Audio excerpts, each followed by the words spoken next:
speak this speech, I pray you, as I pronounced it to you, trippingly on the tongue. But if you mouth it, as many of our players do, I had as lief the town crier spoke my lines. Nor do not saw the air too much with your hand thus, but use all gently. For in the very torrent, tempest, and as I may say, whirlwind of your passion, you must acquire and beget a temperance that may give it smoothness. Be not too tame, neither, but let your own discretion be your tutor. Suit the action to the word to the action, with this special observance, that you o'erstep not the modesty of nature. For anything so overdone is from the purpose of playing, whose end, both at the first and now, was and is to hold as 'twere the mirror up to nature, to show virtue her own feature, scorn her own image, and the very age and body of the time his form and pressure. Go make you ready. Thank you, Hamlet. Appreciate that. Go make you ready could absolutely be the name of this Torah portion. It's Emor, it's Go Make You Ready.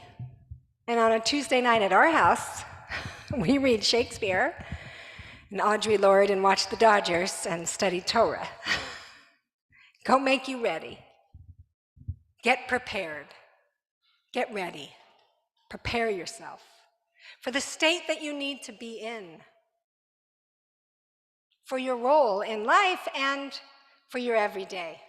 And that's what is here this week in the Torah portion in Emor.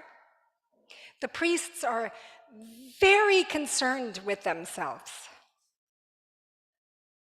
Scholars, you probably have heard this, talk about multiple authors about the Bible. Yeah, right? That's what they give you, like, I know we have some rabbinical students here. Did you take that like first semester? Yeah, right? Isn't that so hilarious? They're like, come to school, we're gonna tell you like all your thoughts are crazy. And so this author of Leviticus is called the priestly author. And you're like, no kidding. They are very interested in themselves here, these priests. And really interested in what they need to do to prepare to be in the state of tahor, of ritual purity. We talked a couple weeks ago when we talked about Tazria Metzora, where there are indeed skin afflictions and afflictions in people's houses that are tameh, and then how to get tahor, to purity. Again, this is ritual purity, not moral. It's how to be in a state here of readiness for the role that the priests need to play. And similar to this Hamlet and to Shakespeare, who, if any of that made sense, was basically telling the actors that are about to do the play within the play what not to do. Don't move your hands like this, don't be overwrought, all these things. Don't do these things, which to me, I was like, go Shakespeare, being so Jewish. Because for those of you who know and have studied Jewish spiritual practice, that's where we start. Don't do these things. And then do these things. But the do these things usually short, and the don't do these things usually long. But it also is profoundly beautiful, right? That's how we get Shabbat. We don't do things. And that allows for the creative potential of Sabbath and rest. And so for the priests here, there's a long list of don't do. And there's also some horrible don't be, which that's not okay. And there's a couple of do's, like anoint yourself with oil. Don't shave any part of your hair, of your skin. All to be in this state of tahor, so that you are prepared for the offerings you are to make, for the rituals you are to do on behalf of the community.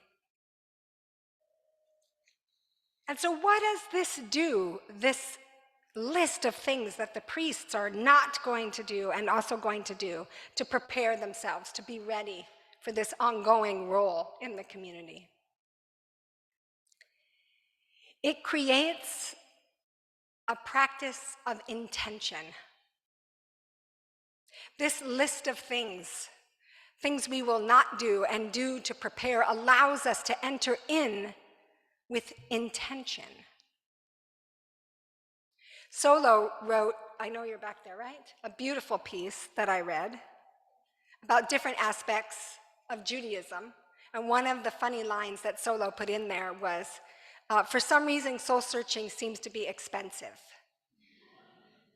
And it's true, out there in the world, you can pay like, wow, a lot of money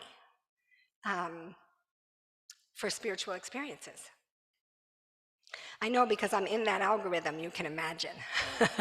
So I get all the like, come down here for 4 days and pay like $4,000 and contemplate life. So there is a fast, quick, and easy way for incredible spiritual practice that's free. And that is intention. To bring on purpose intention into our living.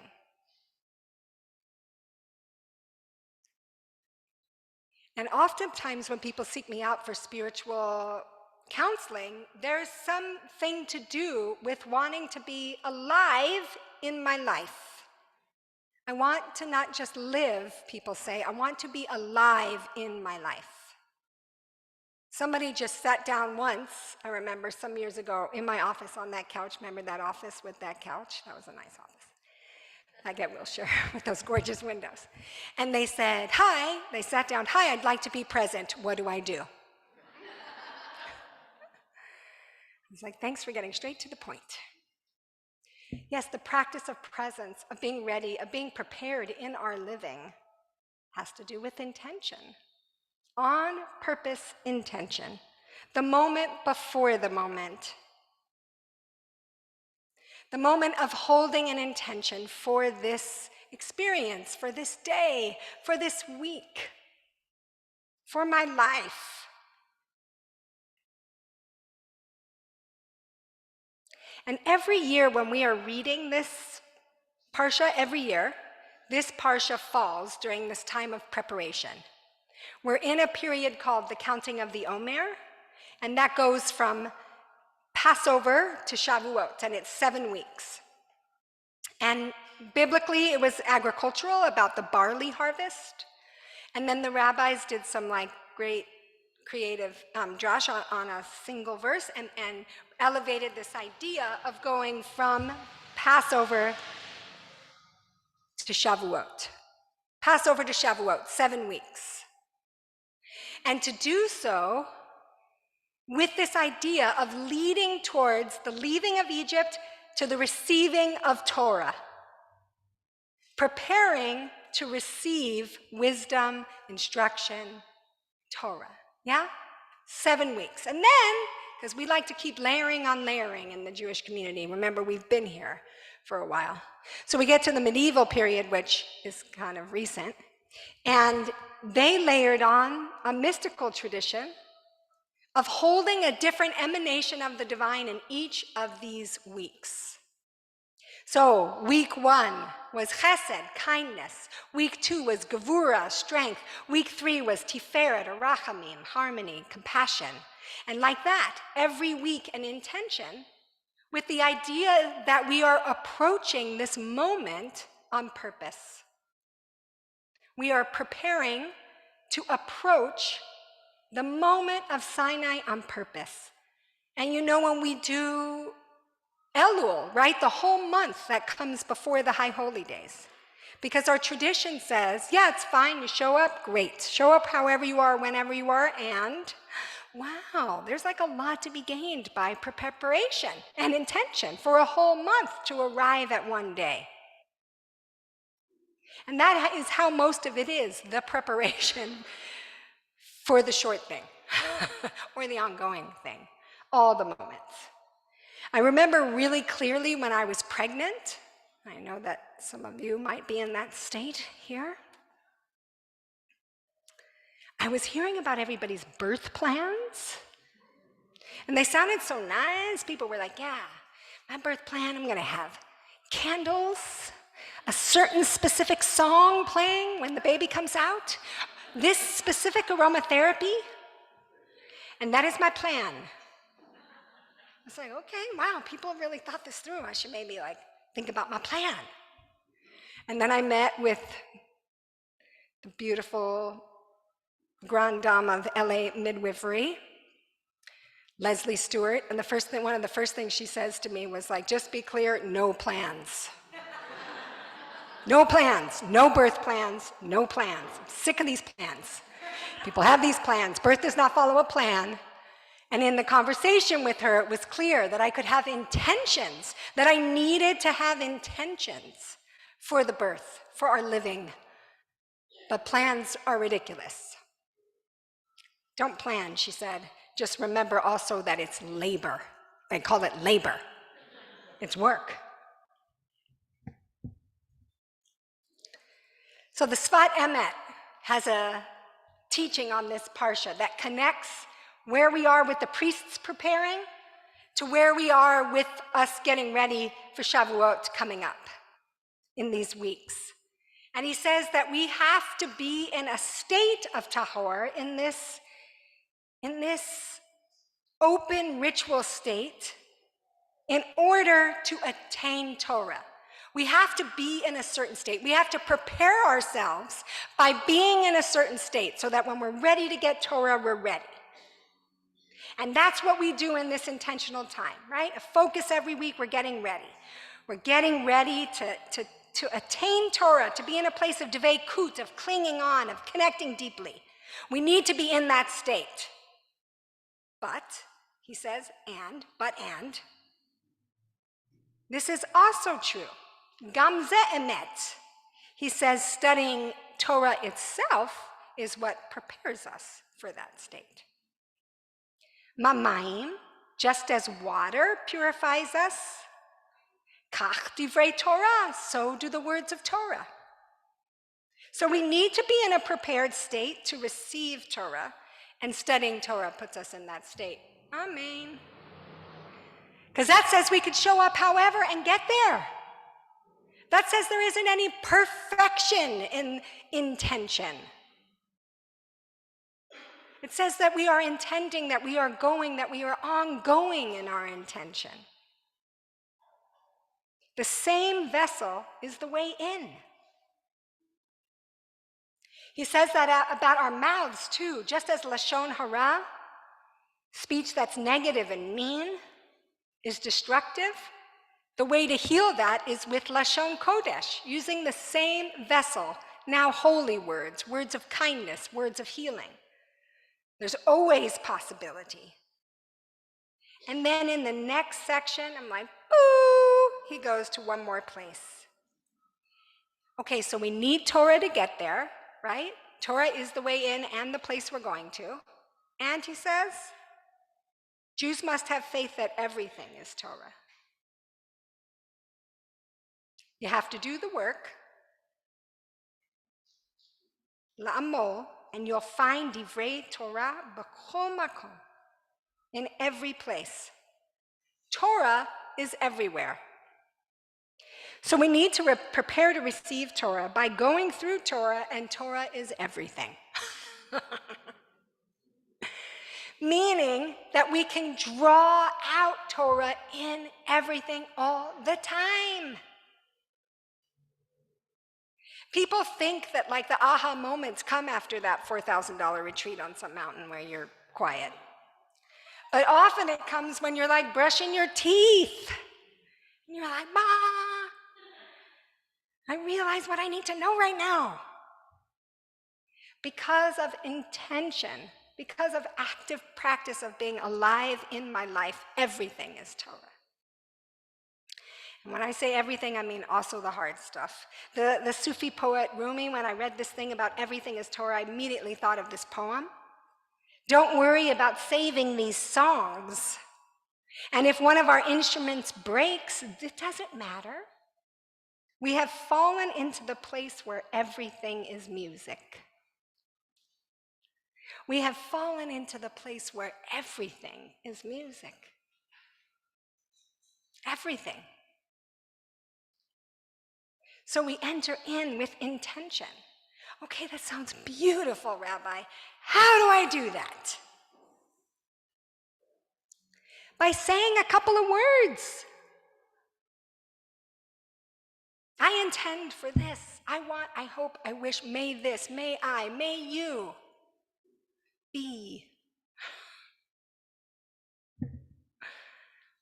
That's why we have blessings. And there are so many blessings. After Shabbat, you can look up like all the Jewish blessings for every little thing, because we're supposed to be making intentional choice presence in every moment for this piece of food, for this argument we just had or about to have, for this hard choice, for this ecstatic moment of joy, blessings.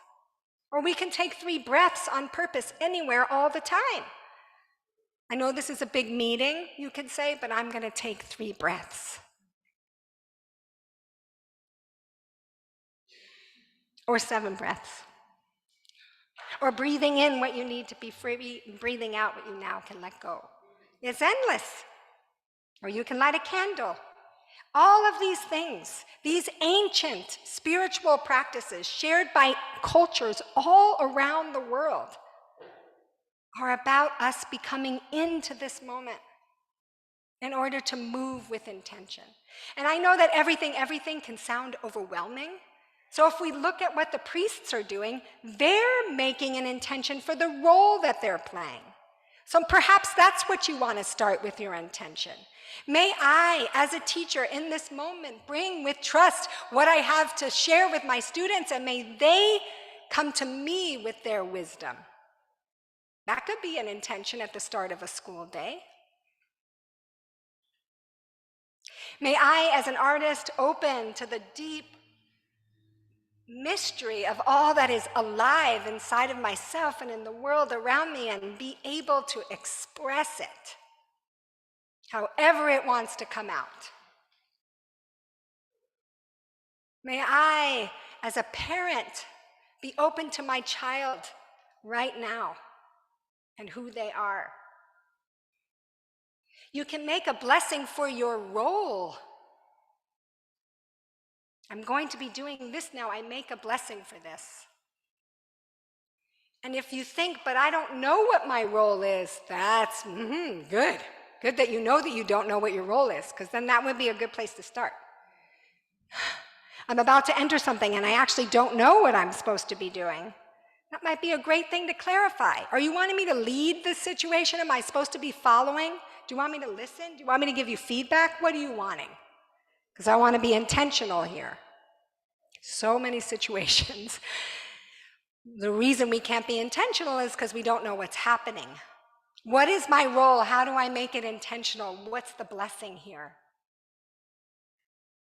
And then, of course, friends, beyond these specific moments, there's just preparing for living and for the things we don't see coming, because we know we can't plan. But it turns out the more we do this intentional work, the more we're ready for the things you can't plan. Amen. Not that we're ever truly ready, but we could be a little bit more ready. Go make you ready. That's what we're doing in intentions.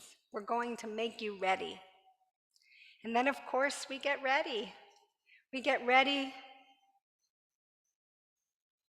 for the big adventure that comes after the living. And death and dying is an opportunity to be fully with intention.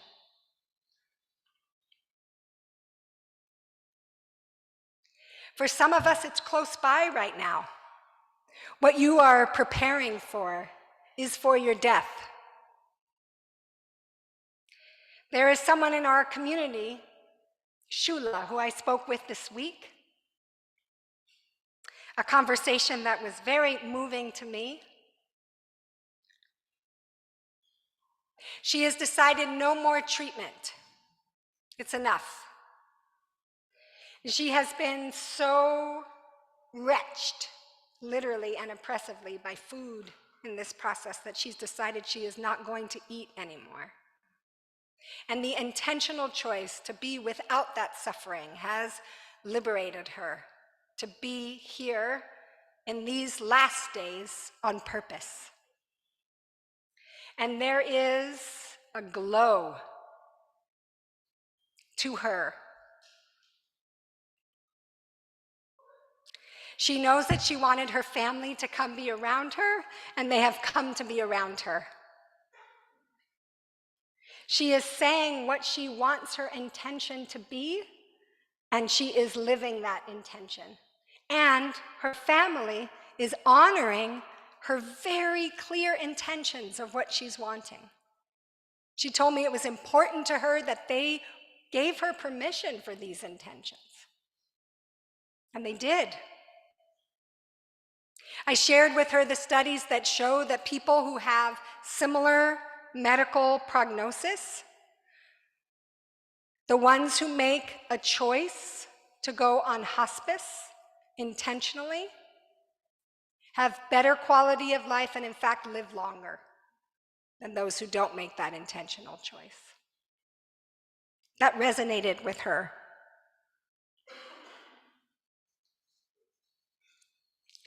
She knows what is coming next. And she knows that she wants to live fully for the remaining days that she has. An intentional choice to live each day.